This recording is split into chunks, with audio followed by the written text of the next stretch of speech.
Thank you very much for joining us today. Let's get started. Today we're going to talk about opportunities in the Middle East and North Africa.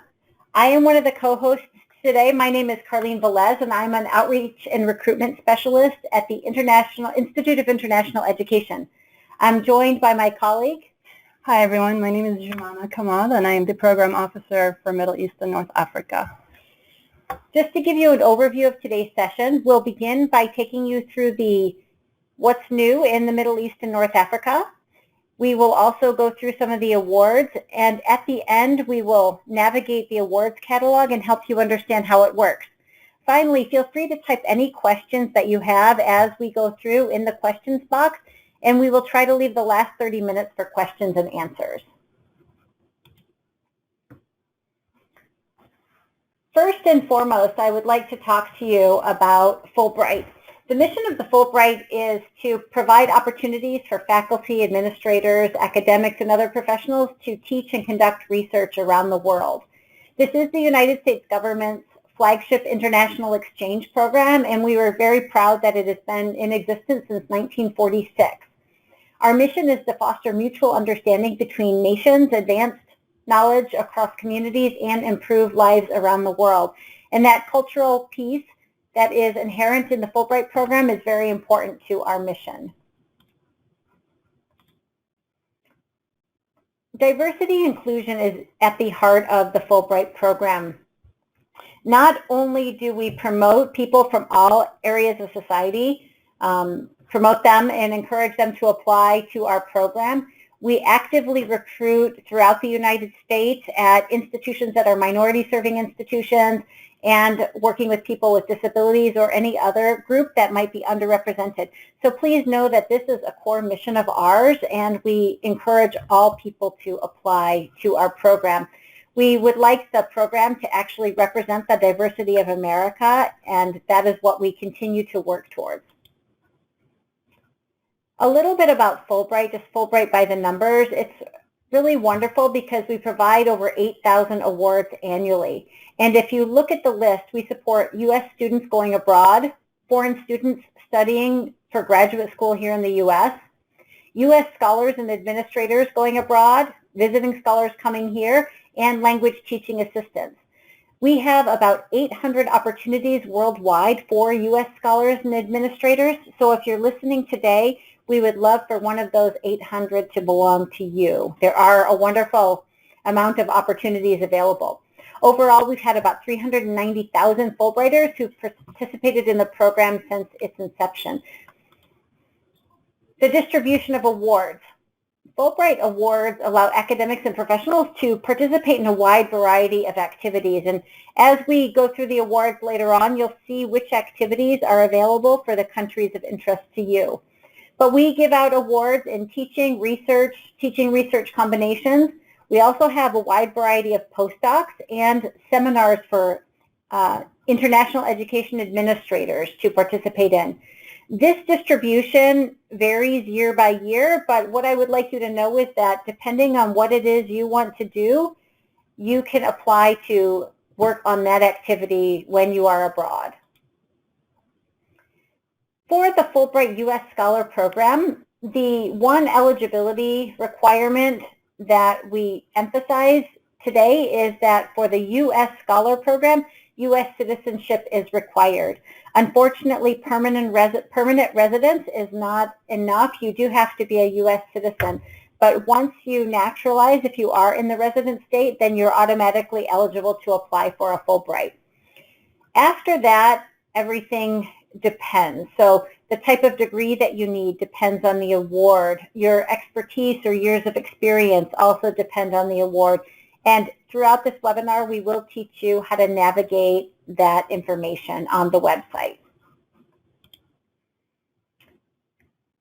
So getting back to the MENA region, some program highlights is that we have opportunities in 13 countries represented from Morocco to Oman.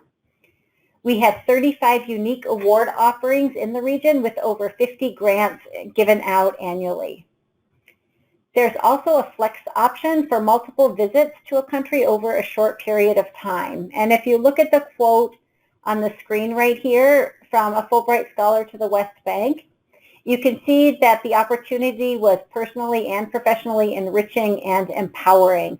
And I think if you talk to any Fulbright alumni, they will have the same experience.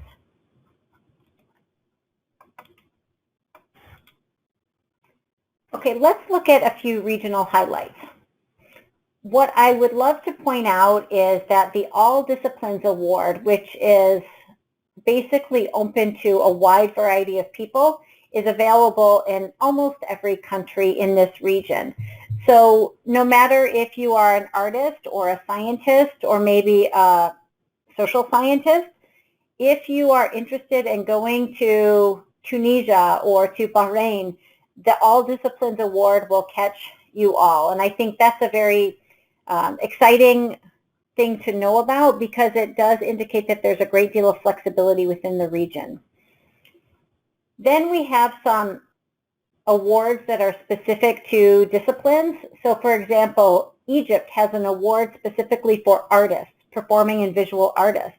But the artists can also apply to the All Disciplines Award. So I think you see how it works, that there's a specific award, but these disciplines can also go to the All Disciplines Award. Business and economics, Bahrain and Egypt have 2 awards that are in those fields. Palestinian territories and West Bank, they have a new journalism media award, which is very exciting. If you are a postdoc or an early career scholar, and we'll get into the definition of early career in a bit, we have opportunities in Israel and Qatar. If you are in the STEM fields, you can look at the unique awards by discipline in Egypt and Qatar. And if you are in the area of TEFL, applied linguistics, or education, Algeria, Bahrain, and Jordan have specific discipline opportunities in those areas. Okay, so let's start by looking at the 4 countries in North Africa that participate in the Fulbright program. The first is Algeria. Algeria has 2 awards, the All Disciplines Award and the TEFL and Applied Linguistics Award. This country is open to research, teaching, or a teaching-research combination. And many people ask, which one should I select? Which one is the most competitive? And the wonderful thing about a country that is open to all 3 of those activity types is that you can actually select the one that matches your professional portfolio the best. One area is not more competitive than the other. The stronger candidate, you will be a strong candidate if you match your experience and expertise with the activity type that you're actually selecting. So for the All Disciplines Award to Algeria, they are open to everything, but they have a particular preference for agriculture, American history, American civilization, American literature, American studies. So again, wanting that cross-cultural piece to come across. Biological sciences, computer sciences, creative writing, engineering, environmental sciences, mathematics, and then music, including woodwind instruments, string instruments, and vocal disciplines. So Algeria is quite broad in what it is they're open to, so that's an award to look at. If you are in the field of education, the TEFL and Applied Linguistics Award, of course, is going to be a great choice for you. In this region, there are a lot of requests for people in TEFL, so if that is your discipline, then you are in luck because there are many opportunities in this region for you. Moving on to Egypt. Egypt has 2 All Disciplines Awards.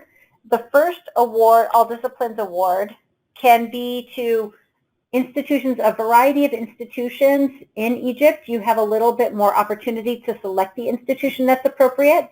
The second All Disciplines Award is affiliated with the American University of Cairo.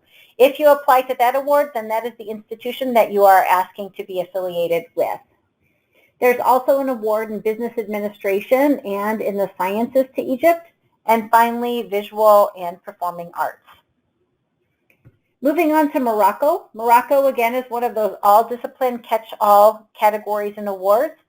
The thing to keep in mind with Morocco is that as part of a clearance process, you do have to present a 1-page summary of your project translated into Arabic or French. And we can give you more details about that later on. But just keeping in mind, even if you don't speak Arabic or French and you do want to apply to Morocco, you would have to work with a translator to get your one-page summary translated as one piece of your application. Next, Tunisia is also open to all disciplines. Now I'm going to turn it over to Jumana just to say a little bit about what the process looks like to receive clearance for the awards to, in this case, North Africa, but the same can apply to Middle East. Thank you, Carlene. So basically, various countries have different processes where they request additional information from the semifinalists about their proposals. It could be in Arabic or French for the French-speaking countries as well. So one of the countries that might request additional information once you're a semifinalist would be Egypt. As Carlene mentioned, Morocco currently requires additional information as a one-pager summary to be submitted along with your application. The UAE may request that you fill out a personal information sheet by way of the U.S. Embassy. In general, keep in mind the diplomatic component of the award. Fulbright is a cultural exchange program after all, so keep in mind improving intercultural relations with the people of the host country and the grantees. You're basically, once you're a grantee, you are acting as an ambassador. So we encourage you to present project statements and titles in a positive light and be mindful of sensitive topics. Overall, just keep in mind the geopolitical dynamics within MENA when thinking about your topic and how it might be received. Thank you, Jumana. Okay, let's look at some of the awards next in the Gulf. These awards are all disciplines awards, so I am going to talk about them, and just know that for most of the people on the call, these awards can apply to you. Let's start off with Bahrain. This opportunity is wonderful because it's a 10-month opportunity, and the hosts are identified in the award description, so that helps you figure out where you might want to conduct your research. Because this award is 10 months, it allows you to really immerse yourself into the culture and have a significant amount of impact while you are there. Next is Jordan. Jordan has 5 to 10 month opportunities, and there is a list of preferred disciplines in the award description. When you see the preferred disciplines, this is like a wish list that the country has. It's not saying that you're ineligible if you don't fall into one of those preferred disciplines. It just means that it is their preference. If your discipline does fit within that preference list, then that means that you're a good match for the award. Moving on to Kuwait.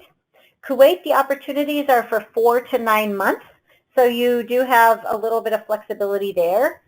And there also is a flex option.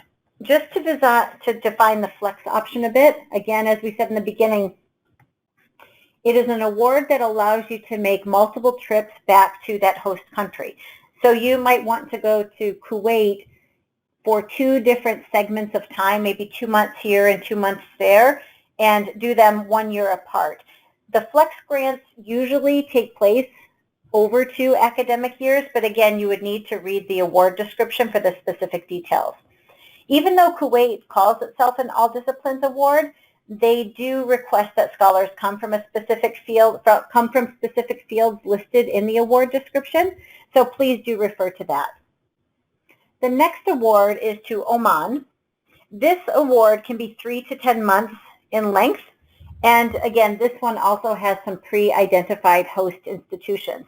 This is actually a really wonderful thing that they are listed there, because then it helps you find a host that might have a department in your discipline and secure that invitation letter, which is a component of the application for most of these countries.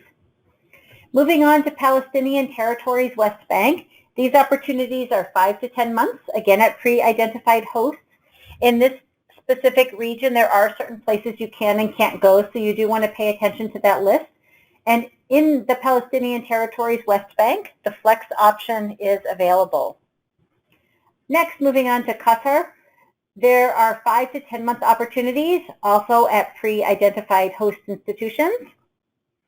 Saudi Arabia, you can go for 3 to 10 months, also at pre-identified host institutions, and the flex option is available.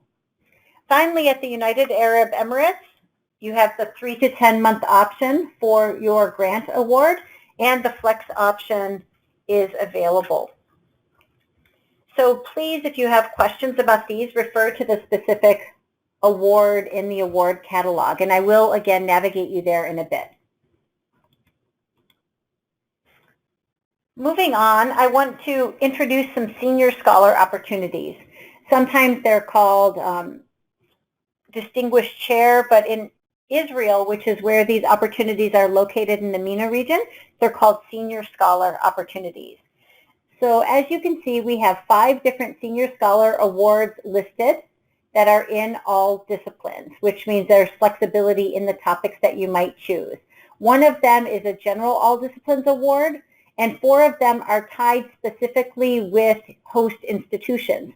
So as a scholar, when you're applying, if you want to work at Hebrew University, you will have to decide whether to apply through the specific Hebrew University award or apply through the General All Disciplines award. And if you need some suggestions about which one might be a better fit for your professional profile, please do reach out to us. The one thing to keep in mind, and this is something that is quite unique to Israel, is that if you are applying to the General All Disciplines Senior Scholar Fellowship, the institutions need to indicate in their invitation letter that they would be willing to make a $2,000 contribution to the Fulbright program if their recommended candidate receives an award. So as you are discussing possible collaborative work with a host institution, this is part of the conversation that you would need to bring up. In the case of the sponsored awards, the sponsorship agreements have already been secured, so this $2,000 contribution is not necessary for the other 4 awards. Now let's look at a couple postdoctoral opportunities. For the postdoc candidates, let's start in Israel. There are 4 different opportunities in Israel. 1 is a general postdoctoral award, and 3 are awards that are in conjunction with specific institutions. The amazing thing about the postdoc awards to Israel is that they can be 1 to 2 academic years in length, so they're really quite generous opportunities. If you are a postdoc in the STEM fields, you would want to get the letter of invitation from one of the universities in Israel that talk about their desire to work with you. So not only in the STEM fields, but actually in all of the fields. This letter of invitation is very important because what that does is it communicates to the Fulbright Commission in Israel that you have a desire or an interest in working with an applicant. And so you do want to make sure that that invitation letter is really a clear outline of the agreement and how you guys might contribute to each other's work in that process. If you are a postdoc in the humanities and social sciences, again, that invitation letter should clearly outline what it is you plan on doing with them and how you would be doing that work together. And finally, postdoc candidates in the arts. People in the arts are actually very welcome in all of these postdoctoral opportunities. Israel is welcoming of artists, so if you are an artist listening in today, please be encouraged to apply to one of these opportunities in Israel. Just so that you know, there are a few restrictions with these Israel awards. First, if you are a candidate who has already begun postdoc work in Israel, you are not eligible to apply for these awards. Also, they are accepting people who got their PhD no earlier than August of 2016. So if you happen to be an assistant professor and you have the opportunity to take a junior leave and you filed your PhD after August 2016, you can still apply for a postdoc award, and that might be a very strategic move to make because you'll be competing with a pool of only people who've graduated within the last 5 years. And if you are still in graduate school right now and you're hoping to file your dissertation, Israel also has a restriction that you have to file your dissertation before your grant begins. So you would have up until your proposed grant start date to file your dissertation. Let's look at the second postdoc opportunity. It's the postdoctoral fellowship in water, energy, and the environment at HBKU in Qatar. This is 4 to 12 months in length. It allows you to have the flex option, which is unique for this postdoc opportunity, but you can go back in a couple segments. And you would actually be working with the Qatar Environment and Energy Research Institute at the Doha-based Hamad bin Khalifa University, HBKU. The most unique thing about this grant is that it came about to support the statement of intent signed by NASA and JPL and HBKU. So you will want to look at that award description to see the interesting work that you can do in this award. Finally, we're going to talk about a couple multi-country awards. There are two in the MENA region. The first one is called the Middle East and North Africa Regional Research Program. It allows you to visit 2 or more countries in the MENA region. It is 3 to 9 months in length with the flex option available. And the invitation requirements for this award differ by country, so you would need to refer to the award description for the specific details. The second one is the Morocco-Spain Joint Award. And in this, invitations are required from both Morocco and Spain. This award is 6 to 10 months in length, and they do specify that a minimum of 40% time must be spent in each country. So again, the invitation letters are required, and English is sufficient for this award as long as the feasibility of conducting your project is demonstrated in your project statement. Just to give you a little bit of information about the features and requirements, first, English is generally sufficient. Again, going back to what we said the last slide, feasibility of conducting your project in English, though, must be demonstrated in your project statement. Arabic, French, or local dialects can be helpful. So know that you do not necessarily need the local language, but it can be helpful. And then finally, in the MENA region, there's a regional travel program, and this allows the grantees to travel to another country in the region to attend a conference, workshop, or give a lecture. No research, you can't conduct research during that time. But to participate in the program, you must be invited by a host in another MENA country, and they are expected to cost share as part of this program. Now let me take you on a small tour of the awards catalog. So right here, if you go to awards.cies.org, you can browse the awards catalog. And the awards catalog looks like this. So if you go, you could either search by Middle East and North Africa, or you could go over here and you could search by a specific country. So if we were interested in going to Bahrain, then you might want to look at the awards just in that particular region. So if I click on this one, Educational Administration and Teacher Education, I just want to point out that there are 4 tabs, and each tab is really very important. The first one, the award details, again, talks about all of those specifics, how long it is, when the grant can begin, where you can be located, whether the flex option is available, and what discipline types are acceptable. So in this case, the disciplines are education, linguistics, or TEFL. Those are the ones that are acceptable. This far right column also tells you what activity you can participate in while you are there, what degree requirement is necessary, and what candidate profile is necessary. It tells the number of awards, and then it'll list my name as the contact for the specific award. The second tab, the awards requirement tab, this is important because it talks about the invitation. So in this case, an invitation should not be sought. This is actually wonderful if you don't have contacts in the region, but you're still interested in going and learning about the region. You can actually apply, and they will help you find an appropriate placement within the country. It also talks about language proficiency requirement, and again, these differ by award, so please do look at the specific award to which you are applying. And then any additional information about the requirements will be listed over here. This third tab, this is a stipend and benefits tab. This is really important to see what type of financial assistance you might receive as you try to imagine applying for a specific award. So in this case, you can see that the amount of stipend you receive depends on your actual level in your job.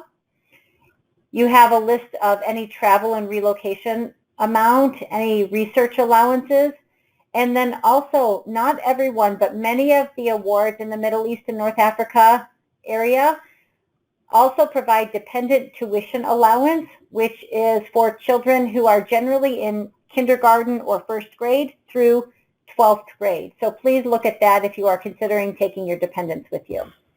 And then finally, you have the country and area overview up in the front. And this will give you a little bit more information about the context in the country. Once you receive all of that information, you can just click over here to begin the application process, and it'll give you all of the information you need, the application, the review criteria, the timeline, and whatnot. I'm going to go one more time back to the homepage, CIES.org, because there's one more thing I wanted to point out. If you look here on this main page, there is the Fulbright Scholar Directory. This directory lists all past grantees from the last 10 years by discipline and by country. And so if you are considering applying for an award to, for example, let me over here, program country, I might have Tunisia. So you could click in that program country and then search. And what happens is people who have received awards to Tunisia or from Tunisia are all listed over here. And what this allows you to do is to start networking, possibly with people who are from a specific institution you might like to work at. Or if you're looking at U.S. scholars who went to Tunisia, you might want to talk to somebody. Sorry, when it says non-U.S. visiting scholar, those are people who came from Tunisia. But let's say you're interested in writing a proposal in business administration to Tunisia. You might consider reaching out to this scholar and talking to them about their experience on a business administration award to Tunisia. So the scholar directory is a wealth of information that can help you as you're preparing for your award. I'm going to move back over to the PowerPoint presentation now. What I'd like to also point out is the application cycle. The deadline is September 15th, and from that point on, we start to conduct our reviews. So September, October, November, that's when we do all of the internal reviews and the U.S.-based peer review, which takes place in committees that are separated by discipline. So if you are applying in the arts, your application will be reviewed by an arts committee. Then from November to January, we forward the information to the host countries, and they conduct their own internal review. We here at IIE do not have access to their conversations, but what happens after their review is they send us a list of the awards that they would like to fund, and then the awards get approved by the J. William Fulbright Foreign Scholarship Board, and then after that approval takes place, we would let people know if they actually have received an award. So when you apply on September 15th, you probably won't hear anything again until January to April about whether you have received an award. So the process might be longer than you expected, but please know that every step of the way we are working hard to make sure that you have a fair evaluation of your work. The final slide that I have right now is just one to encourage you to keep in touch with us. This very top part where it says Join My Fulbright, that is a place where you can register your interest. If you go to CIES2.org, you can make a profile that says that you're interested in opportunities in the Middle East or interested in opportunities in business in Jordan. You can be as general or specific as you want. And then if updates or information come available, we will send emails out to you, but only on those particular things. So what I would like to do right now is open it up to questions. I see that there are a lot of questions in the box. So Jumana and I are going to take some time to answer the questions. And if you haven't input a question in the question box, please feel free to do so now. Okay, someone asked a question about, is this being recorded? I'll not be able to attend the webinar altogether. But yes, it will be recorded, and we'll send an email out as soon as it is posted online. Okay. How important is it to know Arabic first? Jumana, can you address that one, please? Sure. Again, this is country specific. Most of the countries, almost all of the countries, do not require Arabic, as long as you can demonstrate feasibility of your project in English. Certainly Arabic does help, you know, just day-to-day functioning in the country, but not necessarily required. So if you have any specific questions about what country you're interested in, we can provide more information. Okay, thank you. There is another question. I've emailed the contact people listed on some of the awards, for example, to Oman, as well as emailing individual departments in my field, and no one replies. This leads me to believe that I should move on to another country. Do you have any thoughts about that one, of contacting people abroad? I would encourage anybody who does not hear back to reach out to Carlene and me, and we can definitely look into it. You know, sometimes various countries have various holiday schedules. They're a little bit backed up, whatever the case may be. So we encourage you to reach out to us, and we'll do our best to follow up with them. And I do want to also add that if you're thinking of making the contacts right now in February, you're actually in a very good position, because we have enough time to be able to help provide support to you, as opposed to getting this question a week before the award deadline. So please do reach out to us. Okay, the next one. Can Palestinians or U.S. citizens of Palestinian descent apply for any of the Israel programs? Jumana. Yes, absolutely. If you're a U.S. citizen, you are welcome to apply to any grant. Okay, thank you. The next question right here. Is it possible to acquire language training during the Fulbright Award? Jumana? So you may be able to do that on your own, but it's not part of the grant, as long as it doesn't get in the way of your grant responsibilities. Okay. Thank you. The next question right here, and please keep your questions coming right here. What is the range of acceptance rate for applicants to MENA countries? I can actually answer that one. You know, it differs from year to year, so we're not really able to provide a number of how many awards, or how many people apply, how many awards are given, because it does change so much. But what we do encourage everyone to do is to try to make sure when you are applying that you are the best match possible for that award. So if they're asking for people in the humanities and you are a science person, that might not be a good match. But if you're applying to an art award and you are an artist, that is a good match. So just please reach out if you have questions about fit or eligibility, and we'd be happy to answer those questions. The next question, can we get a copy of the catalog presentation? The good thing is that this is going to be archived online, and the slides will all have links taking you to the appropriate awards. And so please wait, and within a week we will have this posted online. The next one, is a PhD or doctorate required? I have a bachelor's degree in humanity, and I have started a foundation and have a 501c3 status. Okay.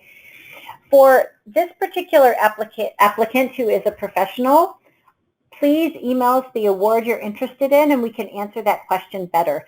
Some awards are open to professionals or people who are established in their fields, and other awards require a PhD. This is not something that we control. This is something that is agreed upon between the host institution or the host country and the Fulbright program. So please reach out because there are many opportunities for professionals. If not in this catalog, in some other world regions there might be. The next one, in Morocco, will I be teaching and researching in English, or am I required to do it in another language? In Morocco, again, English is pretty much sufficient, but it does depend on topic, and it does depend on host institution. So there are a lot of depends, but generally English is sufficient. Okay, here's another one. This I think can apply to all of the countries. Someone said, can I apply to Algeria knowing that this is my home country?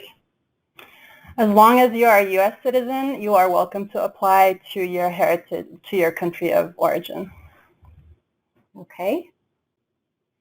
Oh, and just to mention, you did mention, Carlene, earlier about the 5 years of having spent a lot of time in country. We actually have not. That's a good point to bring up.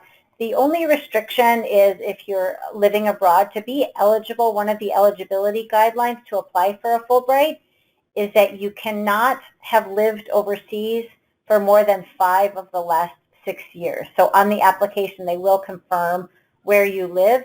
So most people are based in the U.S. when they apply, but there is that rule where you cannot have lived overseas for more than 5 of the last 6 years to be eligible. Okay, thank you. Is there a place to view previous approved applicants' proposals just to get an idea of what exactly is expected? We do have some samples on our website of snippets or pieces of past proposals to give you an idea. You're also welcome to reach out to scholars in our directory to see if anyone might be willing to share one.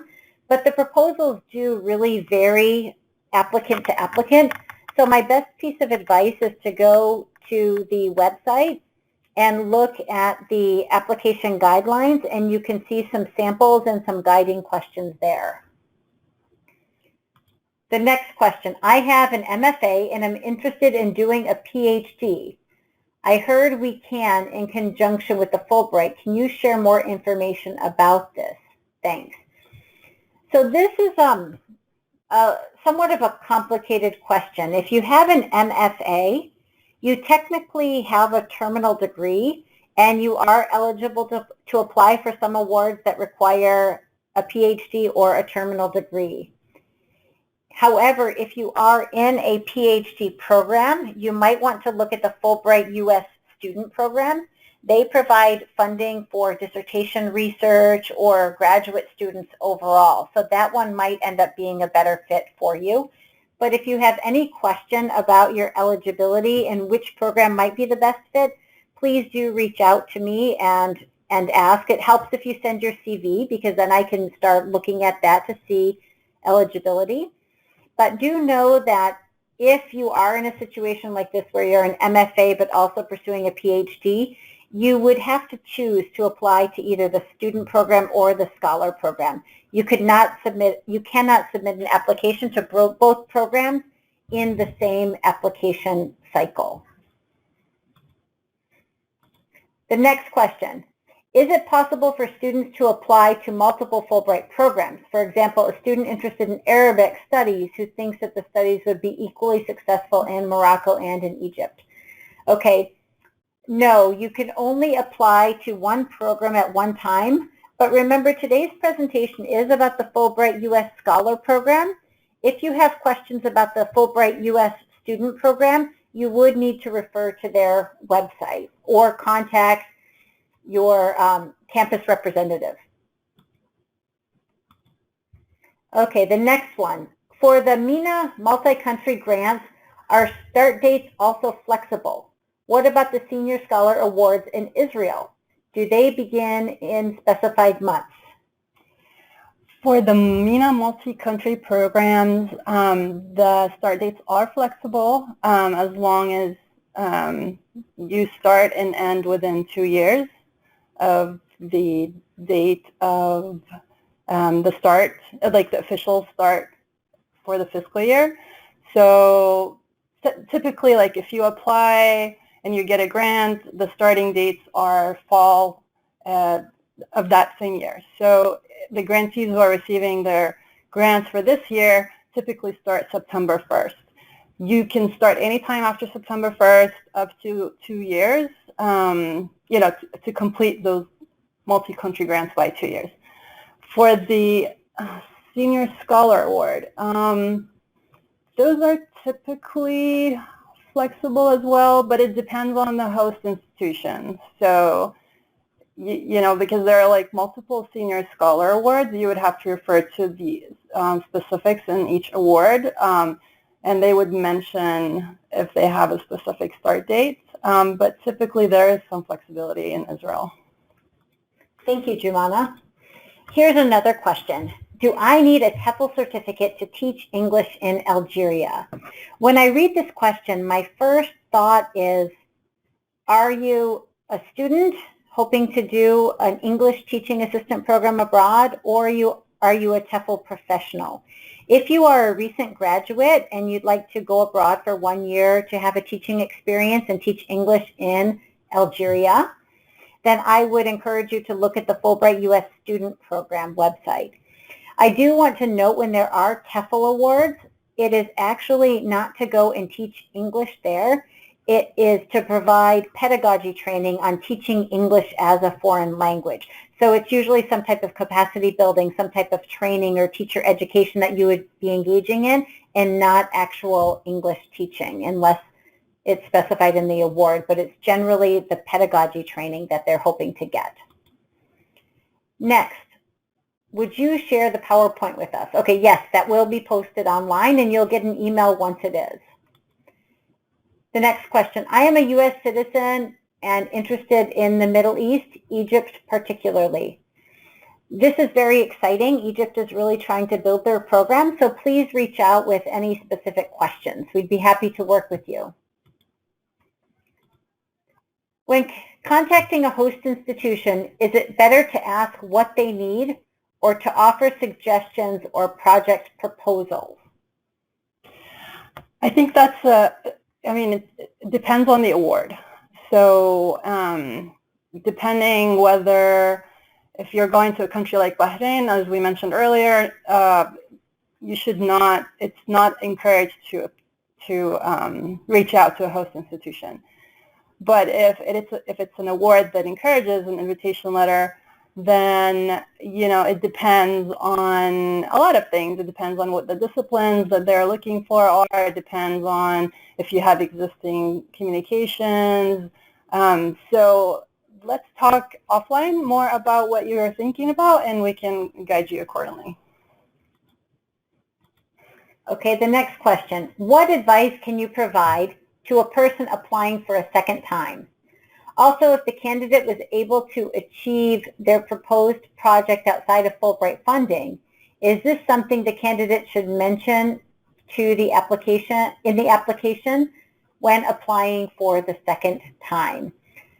This is, again, a rather specific question, but let me give you a general rule of thumb. Every year we have applicants who did not receive an award 1 year, but received an award the following year. The applicant pool changes every year, so we encourage you to reapply if you made it through or didn't make it through the peer review committee the year before and you're still interested. We at the Outreach and Recruitment desks are happy to work with you to try to guide you in that application process. Any successes that you have that you want to highlight in your application can work in your benefit as long as it fits in with the project that you are proposing for this current application. The second rule of thumb that we have is if you've applied 2 times in a year to a country and have not received it twice in a row, then you might consider taking the project and modifying it to fit in another country, because we do feel like there's a Fulbright for everyone, but you have to find that right match. So again, feel free to reach out with us and we can talk about it personally.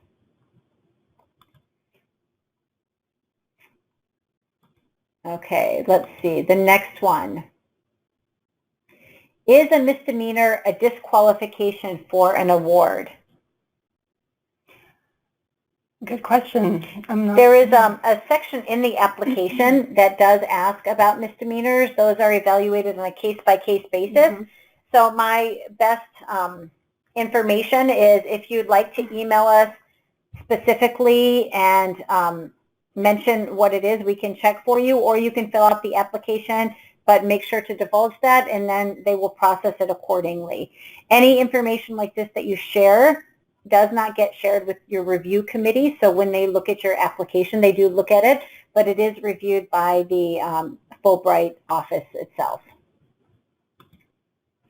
Next question. A few years ago, a Palestinian scholar was prevented from joining the Hebrew University program. So how did the Fulbright program respond? That one, I'm actually not going to address that question right now, but if you have a question, I can try to find out some information and respond offline. So please feel free to contact me. The next one, for the Morocco-Spain award, do I have to get letters of invitation from both Moroccan and Spanish institutions? Yes, you do. And that, again, information is clearly outlined in the award description. So if you have any questions, that's the best place to start, is over in the award description. Okay, I am interested in 3 regions at once. Can I apply to all 3 with the same proposal? The only award that allows you to go to multiple world regions is the Fulbright Global Scholars Award. It allows you to go to 2 different world regions. The only thing to keep in mind with the Fulbright Global Award is that it is by far the most competitive award in the catalog. And so we do encourage people who have a need to be in these different world regions to consider that as an option. Are there any special considerations for early career faculty? If you are an early career faculty member, I mentioned this when we were talking about the postdocs, but I would start looking at them if you fall within the guidelines of having graduated in the last 5 years. It just narrows the pool somewhat to more recent scholars, and so it gives you a very competitive chance. But if an award says that it's open to early career, or it's open to all academics, including early career, then please know that you are eligible, and I would encourage you to apply. If you have any questions, we'd also be happy to look at your CV if you send it our way. If I'm in the middle of a research project, would that qualify me to add more contributors to the research from the grant? The grant, your project statements, they can vary person to person. So you might be expanding a research program and want to make contacts abroad. So please reach out if you have specific questions about this. But one of the best things that comes from a Fulbright experience is that scholars build international collaborators. And it's always wonderful when we see scholars who are on Fulbright together from the host and the American institution co-publishing. So please, if you have more questions about that, reach out. But do know that we encourage collaborative research projects, especially that result from a Fulbright experience.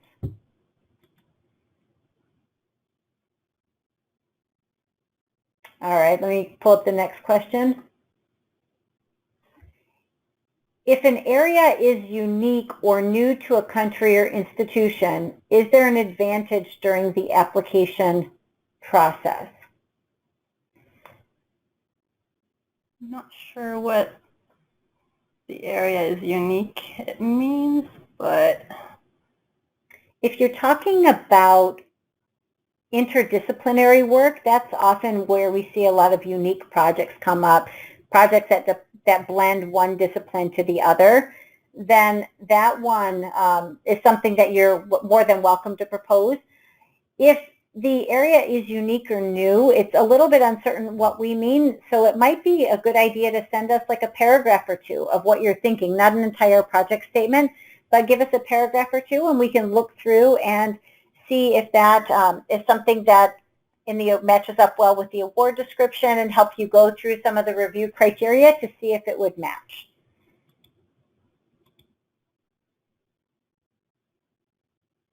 Okay, I have a MS in Science. How do I know what research projects are accepted in Algeria? With all of these very specific awards, I would just encourage you to email us and we can get that. The email is Middle East North Africa @iie.org, and the Middle Eastern experts will work with you on trying to decide that.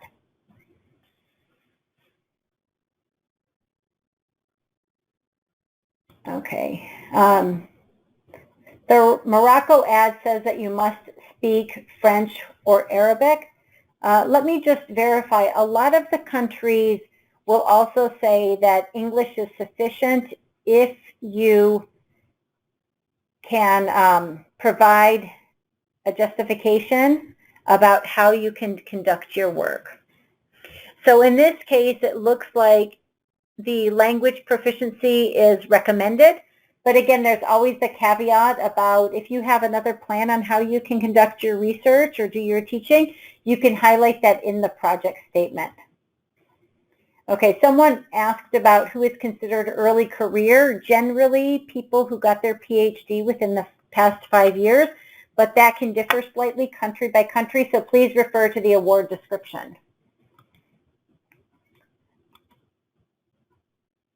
Okay, in some cases there is one institution-specific award, for example at Hebrew University, but multiple awards that are not tied to a particular institution. If one applies to the institution-specific award but is not the #1 choice, will the host country consider you for the non-institution-specific award, or should one apply to both? Well, first, you cannot apply to both. And that, I think, is therein lies the challenge. You really have to make one selection that you think you're going to be most competitive at. There is, occasionally people do get transferred internally from one award to the next, but there is never a guarantee. So our rule of thumb is apply to the one award that you want and see how that goes. If there is one award to Hebrew University and you don't want to take the risk that you might be not the #1 choice but the #2, you could apply to the more generic All Disciplines Award. But if that happens, Hebrew University, if you do receive an award, Hebrew University would then be asked to contribute the $2,000 to the Fulbright program for you to be accepted at their institution. So that's the biggest difference, is that with the institution-sponsored award, that financial contribution is not listed as a requirement for the invitation letter, but with the All Disciplines Award, that is required over there. So be very mindful to pick the best award for your professional profile.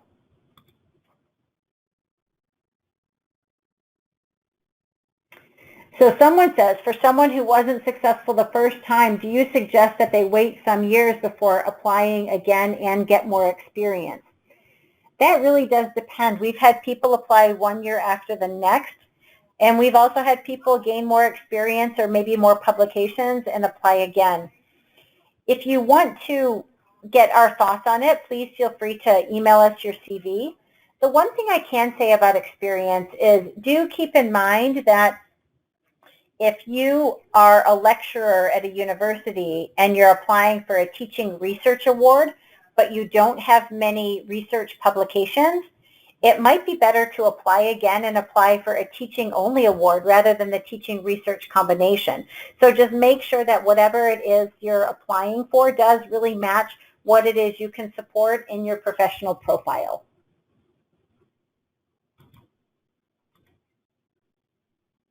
Okay, this is a question for you, Jumana.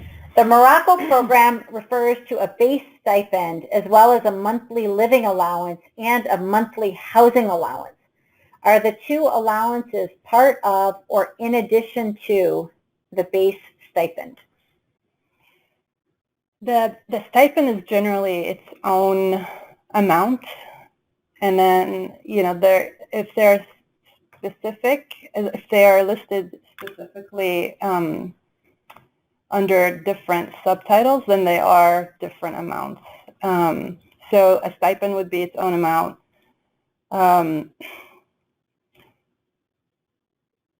I'm just looking over the Morocco stipend right now. It does say that a stipend of a certain amount and then a monthly allowance of a certain amount. So it's separate. They're all three amounts are separate. Thank you very much. Okay, so here's another question. It says, is there dependent support for flex grants and multiple country grants in MENA?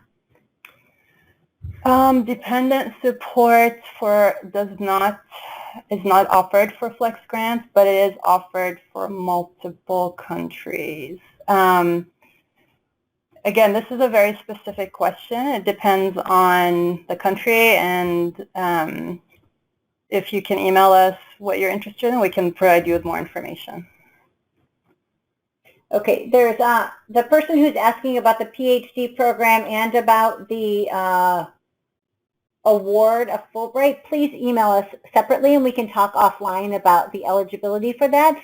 I think whenever you are applying for a program, just determining your eligibility is the most crucial aspect or starting point.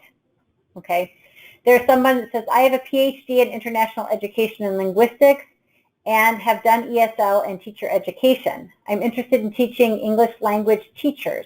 Several countries in the region show an interest in TEFL professionals. Do you have any advice on which country to apply to? That is actually a great question. I would encourage you to email us. Sometimes these specific questions can actually be handled better in email, but if you're trying to narrow it down, we might talk a little bit about what skill set you're bringing to the table. I see you have your PhD in international education, so the International Education Administrator Award comes up as one that could be a possibility, right? But again, the key thing is to try to match your background to what the award description is asking for, including some of those nuances. And one other thing to keep in mind is that one of the review criteria is you making a case or discussing why you need to be in that country for that specific reason.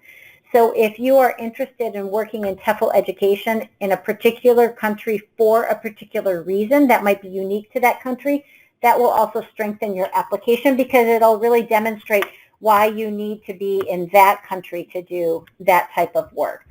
You might establish that connection through some of your colleagues in your field of international education or TEFL, or through other scholars that you might know. Okay, the direct email, our direct email, I will put it in the chat box if I can. It is Middle East North Africa at iie.org. Okay, so I'll put it in the chat right here.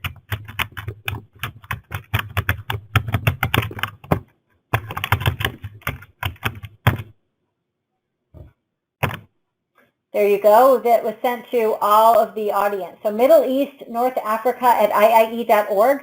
Additionally, if you are in the awards catalog on any of the awards in the MENA region, you will reach this email address, or you can click on a link to get to this email address. Please know that I work very closely with Jumana, so if I don't know the answer to the question, then she will also help me find the answer to the question.